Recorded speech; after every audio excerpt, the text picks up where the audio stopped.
사도신경 말씀으로 신앙 고백하시겠습니다. 전능하사 천지를 만드신 하나님 아버지를 내가 믿사오며 그 외아들 우리 주 예수 그리스도를 믿사오니 이는 성령으로 잉태하사 동정녀 마리아에게 나시고 본디오 빌라도에게 고난을 받으사 십자가에 못 박혀 죽으시고 장사한 지 사흘 만에 죽은 자 가운데서 다시 살아나시며 하늘에 오르사 전능하신 하나님 편에 앉아 계시다가 저희로서 산자와 죽은 자를 심판하러 오시리라. 성령을 믿사오며 거룩한 공회와 성도가 서로 교통하는 것과 죄를 사하여 주시는 것과 몸이 다시 사는 것과 영원히 사는 것을 믿사옵나이다. 아멘. 찬송가 521장입니다.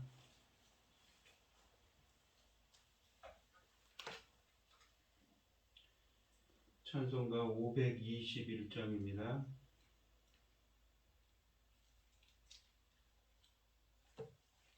구원으로 인도하는 그 문은 참 좁으며 생명으로 인도하는 그 길은 참 험하니 우리 몸에 지워있는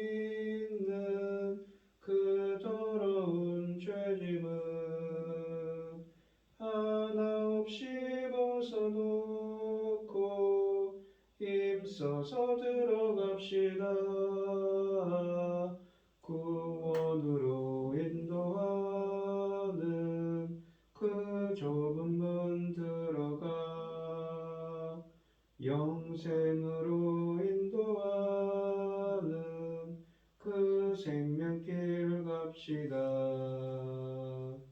이 세상에 많은 사람 큰 문으로 들어가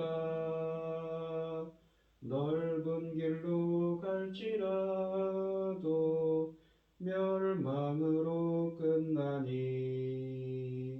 세상 헛된 부귀영화 모두 내어버리고 주의 말씀 순종하여 그 생명길로 갑시다. 구원으로 인도하는 그 좁은 문 들어가 영생으로 인도하는 그 생명길 갑시다. 구원의 문 열렸으니 주의 공로 힘입어 주저 말고 들어가서 생명길로 갑시다. 구원의 문 닫힌 후엔 들어가고 싶으나 한 번 닫힌 구원의 문 또 열려지지 않으리. 구원으로 인도하는 그 좁은 문 들어가 영생으로 인도하는 그 생명길 갑시다. 아멘. 오늘 함께 하실 하나님의 말씀은 출애굽기 12장 21절로 36절 말씀입니다. 구약성경 99쪽에 있습니다. 구약성경 99쪽에 있는 출애굽기 12장 21절로 36절 말씀입니다. 교독을 하도록 하겠습니다. 제가 먼저 읽겠습니다. 모세가 이스라엘 모든 장로를 불러서 그들에게 이르되 너희는 나가서 너희의 가족대로 어린 양을 택하여 유월절 양으로 잡고 우슬초 묶음을 가져다가 그릇에 담은 피에 적셔서 그 피를 문 인방과 좌우 설주에 뿌리고 아침까지 한 사람도 자기 집 문 밖으로 나가지 말라. 여호와께서 애굽 사람들에게 재앙을 내리려고 지나가실 때에 문 인방과 좌우 문설주의 피를 보시면 여호와께서 그 문을 넘으시고 멸하는 자에게 너희 집에 들어가서 너희를 치지 못하게 하실 것임이니라. 너희는 유의를 귀를 들어서 너희와 너희 자손이 영원히 지킬 것이니 너희는 여호와께서 허락하신 대로 너희에게 주시는 땅에 이를 때에 이 예식을 지킬 것이라. 너희의 자녀가 묻기를 이 예식이 무슨 뜻이냐 하거든.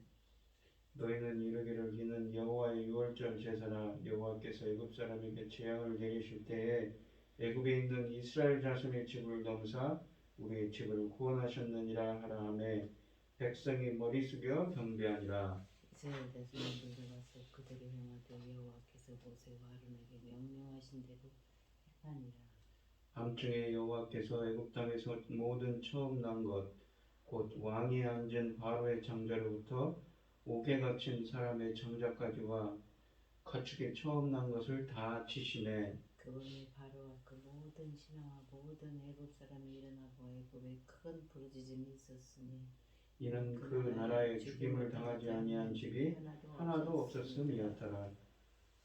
밤에 바로가 모세와 아론을 불러서 이르되 너희와 이스라엘 자손은 일어나 내 백성 가운데에서 떠나 너희의 말대로 가서 여호와를 섬기며 너희가 말한 대로 너희 양과 너희 소도 몰아가고 나를 위하여 축복하라 하매 애굽 사람들은 말하기를 우리가 다 죽은 자가 되도다 하고 그 백성을 재촉하여 그 땅에서 속히 내보내라 하므로 그 백성이 발견되지 못한 반죽 담은 그릇을 옷에 싸서 그릇에 메으니라. 이스라엘 자손이 모세의 말대로 하여 애굽 사람에게 은금 패물과 의복을 구하매 여호와께서 애굽 사람들에게 이스라엘 백성에게 은혜를 입히게 하사 그들이 구하는 대로 주게 하심으로 그들이 애굽 사람의 물품을 취하였더라. 아멘. 오늘 본문 말씀의 제목은 재앙의 정점 장자의 죽음입니다. 이 이스라엘 백성이 첫 번째 유월절을 지키는 동안 하나님께서는 예고대로 애굽 전역에 마지막 재앙을 내리십니다. 죽임을 당하지 않은 집이 하나도 없음을 보자 바로는 항복했고 이스라엘은 각종 물품을 취하여 430년간 머물던 애굽을 나오게 됩니다. 이 하나님의 명령에 따라 모세가 이스라엘 장로들을 불러 모았습니다. 그리고 그들이 나가서 가족에 따라 어린 양을 택하여 유월절 양으로 잡으라고 말씀하셨습니다. 이 가족이라는 미시파라는 이 히브리어는 작은 단위의 가정을 의미할 때도 있지만 일반적으로는 좀 더 큰 단위의 가족, 가문을 말합니다. 또는 때로는 지파를 말할 때도 쓰여지는 단어입니다. 따라서 여기에는 이 아버지가 살아있는 경우 여러 형제들이 함께 모이는 좀 큰 단위의 가족이라고 볼 수 있습니다. 12장 3절 이하를 참조하면 가족의 수가 많을 경우 한 마리 이상을 잡고 적은 경우는 이웃과 함께 잡도록 하였습니다. 그리고 그릇에 피를 담아 우슬초 묶음으로 피를 적시어 문 인방과 좌우 설주에 뿌리라고 하셨습니다. 우슬초라는 것은 담벽에서 자라는 박학과의 작은 초목입니다. 여기서는 여러 줄기를 다발로 묶어 피를 바르는데 사용하였습니다. 구약성경에서 이 단어는 10번 나오는데 주로 나병 환자 등의 정결 예식으로서 물 혹은 피를 뿌리는 데 사용되었습니다. 우슬초의 잎사귀는 정화를 위하여서 희생제물에 피를 찍어 뿌리는 데 사용했으므로 우슬초가 정화 자체의 상징으로서도 쓰여지는 것입니다.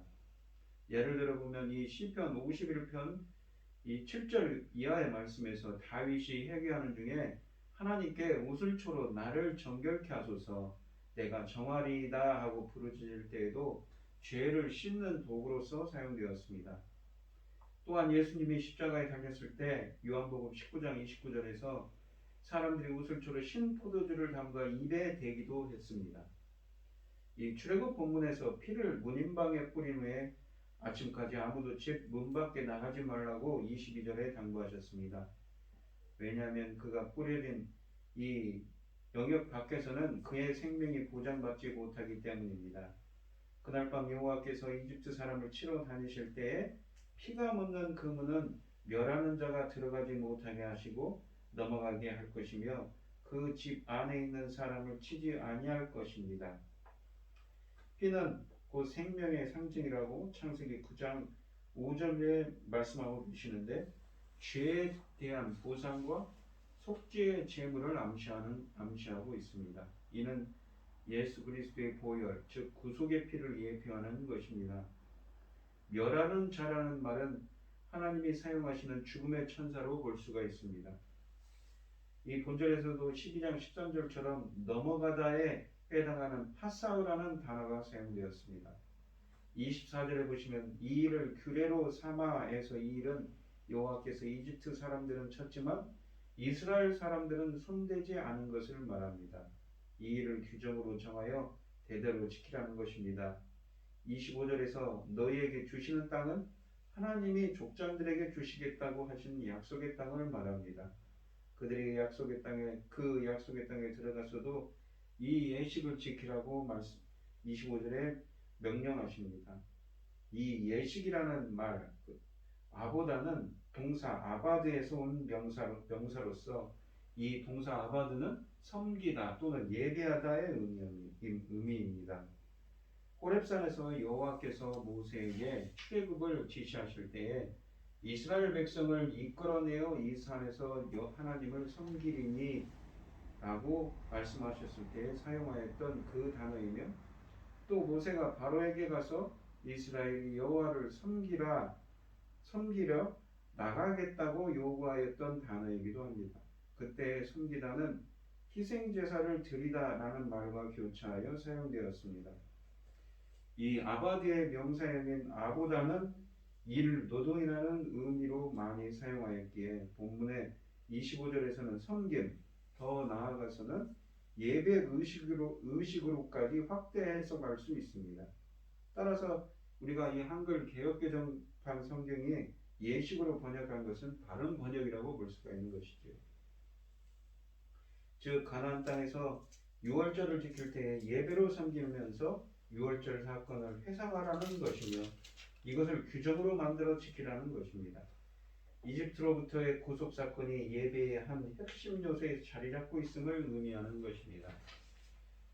만약 너희 자녀가 묻기에 이 예식이 무슨 뜻이냐고 하면 유월절에 대하여 잘 설명하라고 말씀하셨습니다. 하나님은 후손들이 계속 기억하게 하기 위하여 증거를 만들어 두셨습니다. 예를 들면 가나안으로 들어갈 당시 요단강을 건널 때에 이스라엘 각 지파가 12개의 돌을 취하여 길갈에 세워놓고 후일에 그들 후손들이 물으면 언약궤를 메고 강을 건널 때에 강물이 끊어져 그들이 건넜다는 사실을 갖춰주라고 하셨습니다. 이스라엘은 교육의 민족입니다. 그 교육의 중심은 질문이지요. 자녀들이 그 규례대로 진행되는 예배를 보면서 분명히 그것이 무엇인지를 질문할 것입니다. 그러면 자녀들에게 그 옛날에 있었던 일들을 가르쳐주라고 주님께서 말씀하십니다.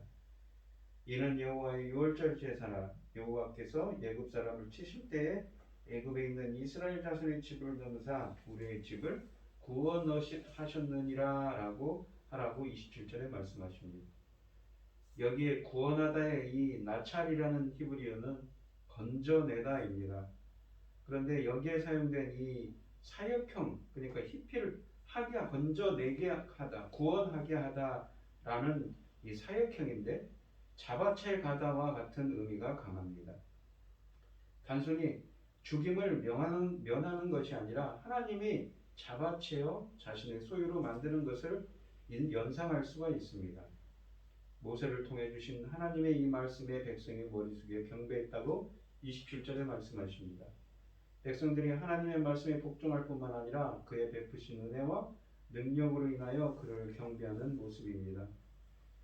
이스라엘 사람들이 각 집으로 돌아가서 여호와께서 모세와 아론에게 명령하신 그대로 28절 말씀해 보시면 행했습니다. 본문에서는 자세히 기록하지 않았지만 그들은 가장인 아버지 집에 모두 모여서 온 가족이 모여서 양을 잡고 피를 문설주와 임방에 발랐을 것입니다. 예고하신 대로 밤중에 여호와께서 이집트 땅에 처음 난 모든 것을 치셨습니다. 거기에는 예외가 없었습니다. 바로 보좌에 앉아 있는 바로의 장자로부터 옥에 갇힌 사람의 장자까지를 다 치셨으며 아울러 가축에 처음 난 것도 다 치셨습니다. 바로 첫 유월절 밤의 일이었습니다. 옥에 갇힌 사람은 가장 낮은 위치에 있는 사람에 대한 표현입니다. 최고 높은 자, 보좌에 앉은 바로로부터 제일 낮은 자, 죄수에게까지 이니 그 어떤 예외가 있을 수가 없었습니다. 그 밤에 30절에 보시면 그 밤에 바로와 그 신하들을 포함한 모든 이집트 사람들이 일어나서 온 땅에서 통곡이 있었다고 합니다. 모든 가정에서 죽음이 있었기 때문이었습니다. 자식이 먼저 죽는 것은 부모에게서 가장 큰 고통이고 슬픔입니다. 더욱이 장자는 가업을 이어 가야 할 상속자이지. 장자의 죽음은 더 큰 슬픔입니다. 이제 이스라엘을 더 이상 잡아둘 수가 없는 상황이 되었습니다. 이집트 사람들이 자발적으로 그들을 내어 보내기 위해 나섰습니다. 일이 급하게 되자 바로가 밤에 모세와 아론을 불렀습니다. 바로는 이스라엘 자손들 모두 일어나 이집트 사람으로부터 떠나라고 합니다. 이제 그들이 원하는 대로 떠나기 위해 나서라는 것입니다. 그리고 모세와 아론이 요구한 대로 여호와를 섬기라고 31절에 말씀하십니다. 31절에 말했습니다. 섬기다는 앞에서 여러 번 언급하였던 아바디입니다. 그리고 그들의 가축들도 몰고 가라고 합니다. 양과 소는 여러 가축들 중에 대표가 될 뿐만 아니라 희생 제물로 바쳐지는 대표적인 짐승입니다. 바로가 이스라엘 사람들이 자기들의 신 여호와께 제사 드리는 것을 공식적으로 허용하는 것입니다. 또 바로는 32절에 보시면 나를 위해 축복하라고 또한 요청합니다. 이 여호와의 놀라운 이적을 본 바로는 여호와의 축복으로 말미암아 이런 재앙들이 다시는 애국과 자신에게 임하지 않게 해달라고 간청하는 것이지요. 이는 출애굽기 7장 1절에서 말씀하신 여호와의 예언이 성취된 것입니다. 바로는 여호와의 저주를 똑똑히 경험하였을 뿐만 아니라 이제 자기 백성으로부터 배척받을 큰 위기에 있음을 자각하였습니다. 그의 행동은 그가 여호와 하나님이 참 신인 것을 인정한 증거이기도 합니다. 바로뿐만 아니라 이집트 사람들도 나서서 이스라엘 사람들이 속히 떠나기를 재촉하였습니다. 33절에 쓰여져 있지. 그들은 우리가 다 죽은 자가 되도다 라며 탄식합니다. 모든 이집트 사람은 자기 아들 혹은 형제가 죽는 것을 보았습니다. 죽음을 주는 하나님의 사자가 그들 가운데를 지날 때에 그들은 모두가 죽음의 공포를 경험하였습니다. 죽음을 가까이에서 접하는 것보다 더 큰 두려움이 없습니다. 그들에게는 죽음의 원인자인 이스라엘을 빨리 내보내야 한다는 조급한 마음이 가득했습니다. 이스라엘 사람들은 급하게 떠나야 했습니다. 그래서 발효되지 못한 반죽 담은 그릇을 옷에 싸서 어깨에 맸습니다. 33절에서 이 유월절을 기념하기에 왜 무교복을 먹어야 되는지를 다시 확인해 주십니다. 그들이 준비하지도 않았는데 급하게 이집트에서 나간 것을 기념하기 위한 것입니다. 그런데 만약 출발할 때 누룩덩이를 넣었다면 어깨에 메고 가는 도중 발효될 수 있지 않았겠냐고 생각할 수도 있습니다. 물론 그들은 떠나면서 반죽에 누룩을 넣지 않았을 것입니다. 왜냐하면 유월절 음식에서 무교병을 먹었고 그 뒤에 이어지는 무교절에도 반죽을 제거하라는 하나님의 명령을 받았기 때문이지요. 만약 무교절과 상관없이 그들이 반죽에 누룩을 넣었더라도 반죽을 옷으로 쌌기 때문에 공기가 접촉하지 못하여 발효되지는 못하였을 것입니다. 이 이스라엘 사람들이 떠나기 전에 이집트 사람에게 은근 폐물과 의복을 구합니다. 이것은 이미 하나님이 모세에게 지시하신 것이었습니다. 앞에서 지시할 때에는 은근 폐물만 언급되었었는데 이 본절에서는 의복도 포함되었습니다. 먼 여행을 위해 값진 폐물들과 함께 의복이 필요하지요. 구하다는 말은 요구하다는 의미의 히브리어입니다. 이스라엘은 보물을 요구할 권리가 있습니다. 이집트인들은 이스라엘 사람들에게 엄청난 노동으로 착취하였기에 그들은 떠나는 마당에 그 노동의 대가를 요구할 권리가 있습니다. 또한 출애굽은 여호와께서 버리신 전쟁의 선물이지요. 따라서 전쟁에서 승리한 자가 전리품을 챙기는 것도 당연한 권리입니다. 이것은 후에 여호와께서 예루살렘을 입성하실 때 그대로 반영됩니다. 시편 68편은 다윗이 법궤를 예루살렘으로 옮길 때 부른 노래입니다. 이때에 여호와께서 전쟁에서 승리한 자로서 천군 군사, 그러니까 천군 하늘나라의 군사들을 대동하고 많은 선물을 챙기고 포로들을 끌고 자기의 도성 예루살렘으로 입성하는 모습을 표현합니다. 언제 하나님을 전쟁을 치루었고 그리고 승리하였는가? 바로 이렇게 출애굽 사건, 또한 이 에스라서 1장에 있는 것처럼 바벨론 때에도 마찬가지로 이스라엘 백성이 바벨론에서 출발할 때 많은 보물들을 챙겨서 출발했다고 합니다. 전리품을 챙길 때에 일반적인 국가들 강에는 강압이 따릅니다. 그러나 출애굽의 경우에는 강압적으로 뺏은 것이 아니라 본문은 여호와께서 이스라엘이 이집트 사람으로부터 에게로부터 은혜를 입게 하셔서 그들이 구하는 대로 주었다고 36절에 말씀하십니다. 은혜를 입다의 이 헨이라는 히브리어는 호의, 은총, 은혜를 뜻하는 말입니다. 이집트 사람들이 호의로 좋은 뜻으로 귀한 물건들을 떠나는 이스라엘 사람들에게 선물로 주는 모습이라는 것이지요. 이집트 사람들은 제발 그들이 빨리 나가주기를 간절히 바랐습니다. 그래서 그들을 원하는 것은 무엇이든지 주면서 나가달라고 하소연하였습니다. 따라서 그들이 챙겨준 보물들은 자발적인 것이었습니다. 바벨론의 경우에도 바벨론 사람들이 떠나는 이스라엘 사람들에게 보물들을 즐거이 챙겨준 경우와 같습니다. 이 상황들은 이 이스라엘 사람들의 출발이 당당했음을 보여줍니다. 그들을 괴롭혔던 바로와 이집트 사람들은 통곡하고 있었지만 그들은 노래하며 즐겁게 나가고 있습니다. 이스라엘이 도둑처럼 몰래 떠난 것이 아닙니다.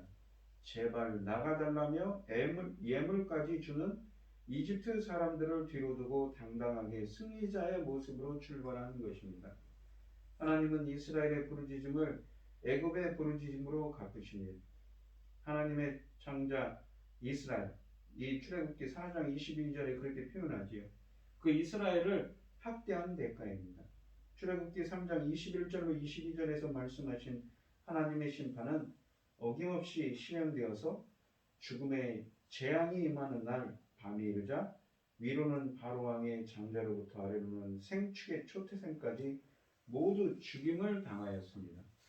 이제 더 이상 하나님의 명령을 거역할 수 없었던 바로왕은 드디어 이스라엘의 해방을 허락하였고 종되었던 자리에서 400년간이나 신음하였던 이스라엘은 해방의 기쁨을 누리게 되었는데 이것은 창세기 15장에 하나님의 말씀이 성취된 것이기도 하지요.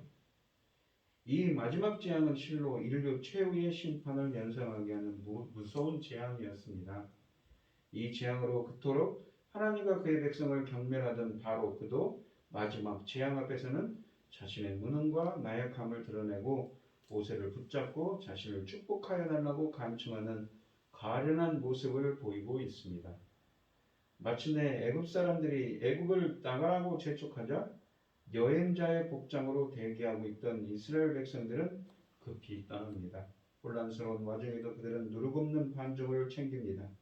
7일 동안 무교병을 먹으라는 명령에 순종하기 위해서이지요.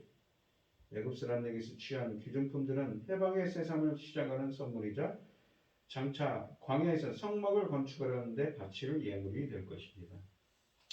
이 오늘 본문 말씀을 보시면 모세와 이스라엘 백성이 모두 하나님의 명령에 순종했습니다.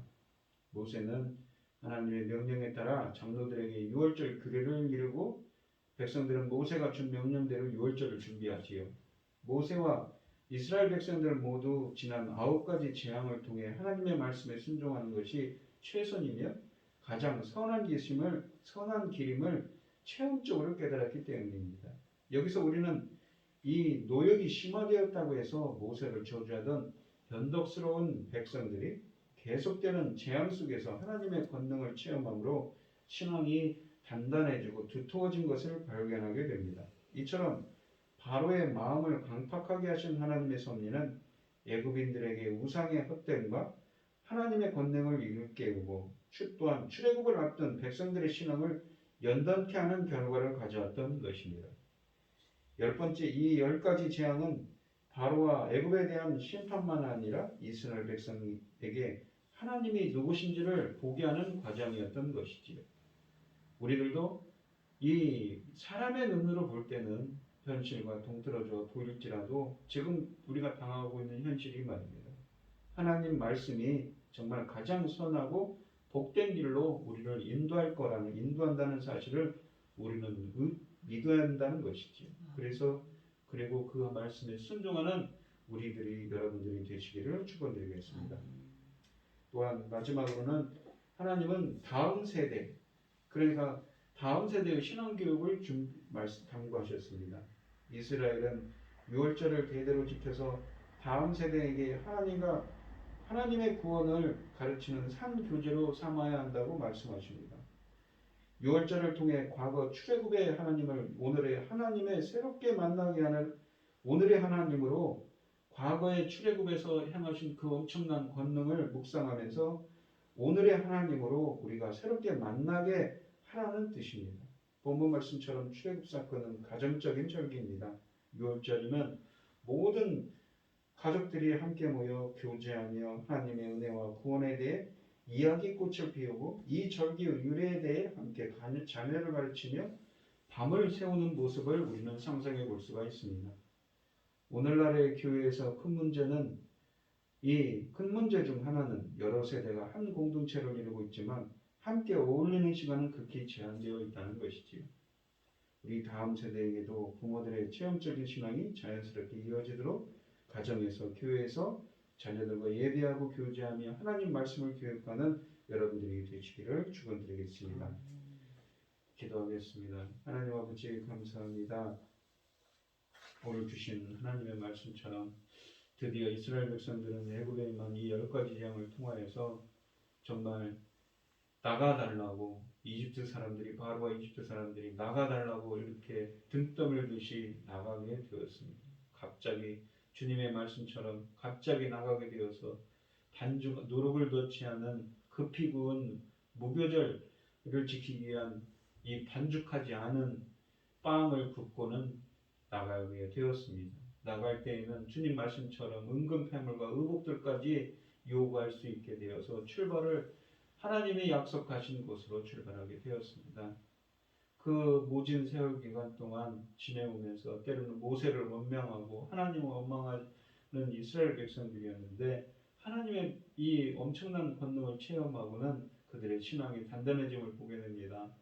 지금 우리가 겪고 있는 모든 일들이 비록 어렵고 힘들고 앞이 보이지 않는 것 같아도 우리가 하나님의 약속하신 그 말씀을 붙잡고 나아가면 이 이스라엘 백성들처럼 언젠가는 그 말씀들이 이루어지고 정말 빛의 길로 우리들을 인도하신 그 하나님을 바라볼 수 있게 되는 것을 깨닫게 됩니다. 저희들이 행하는 지금 과정이 어렵고 힘들고 앞이 보이지 때로는 세상적으로 보면 어리석은 길로 보일지라도 항상 빛이신 주님의 말씀을 따라가서 주님을 붙잡고 나아갈 수 있는 믿음을 더하게 하여 주시옵소서.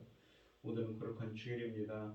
예배드릴 때 주님께서 인도하여 주시고 함께하여 주시옵소서. 바라옵건대 우크라이나에서는 전쟁이 2달여 가까이 벌써 계속되고 있습니다. 많은 사람들이 학살당하고 희생당하고 있습니다. 연약한 어린아이들과 부녀자들이지요. 주님께서 자비와 긍휼을 베풀어 주시고 하루빨리 이 어려움과 이 전쟁이 하루빨리 종식되게 하여 주시옵소서. 자비와 긍휼을 베풀어 주시옵소서. 이 모든 말씀 거룩하신 예수 그리스도의 이름으로 기도드리옵나이다. 아멘. 주기도문 하심으로 오늘 예배를 마치겠습니다. 하늘에 계신 우리 아버지여, 이름이 거룩히 여김을 받으시오며 나라의 마옵시며 뜻이 하늘에서 이룬 것 같이 땅에서도 이루어지이다. 오늘날 우리에게 일용할 양식을 주옵시고 우리가 우리에게 죄 지은 자를 사하여 준 것 같이 우리의 죄를 사하여 주옵시고 우리를 시험에 들게 하지 마옵시고 다만 악에서 구하옵소서. 대개 나라와 권세와 영광이 아버지께 영원히 있사옵나이다. 아멘.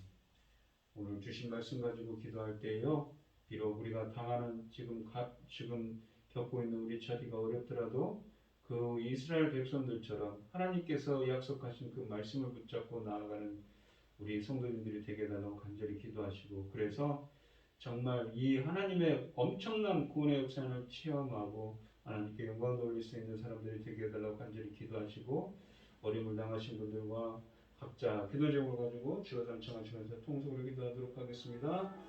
주여 기도. 주여 아버지 하나님 감사합니다. 오늘 주신 하나님의 말씀처럼 주님께 항상 기도드립니다. 주님 붙들어 주시고 함께하여 주시옵소서. 오늘 붙들어 주시고 함께하여 주시옵소서. 이스라엘 백성들은 엄청난 노역과 고난으로 말미암아 때로는 모세를 원망했습니다. 하지만 이 엄청난 10가지 하나님의 권능의 손으로 임한 10가지 재앙을 체험하고는 그들의 신앙이 연단되고 더욱더 단단해짐을 보게 됩니다. 비록 우리가 지금 겪고 있는 이 시기가 어렵고 힘들더라도 주님께서 약속하신 그 빛의 길이 약속되었음을 우리는 바라보며 그 빛의 길로 행할 수 있도록 그 하나님의 말씀을 더 바라보며 소망하며 따라갈 수 있도록 저희들을 연도하시고 함께하여 주시옵소서. 저희들도 주님 바라 가운데 코로나로 많은 사람들 경제적으로 또 원천의 질병으로 고생하고 계신데 그분들 주님께서 붙들어 주시옵시고, 또한 우크라이나에서 많은 사람들이 정말 고난과 역경 가운데 있는데 정말 필비린 나는 전쟁이 계속되고 있는데 하루빨리 이 사태가 안정화될 수 있도록 주님께서 은혜를 베풀어 주시옵소서. 함께 주시옵소서. 아버지.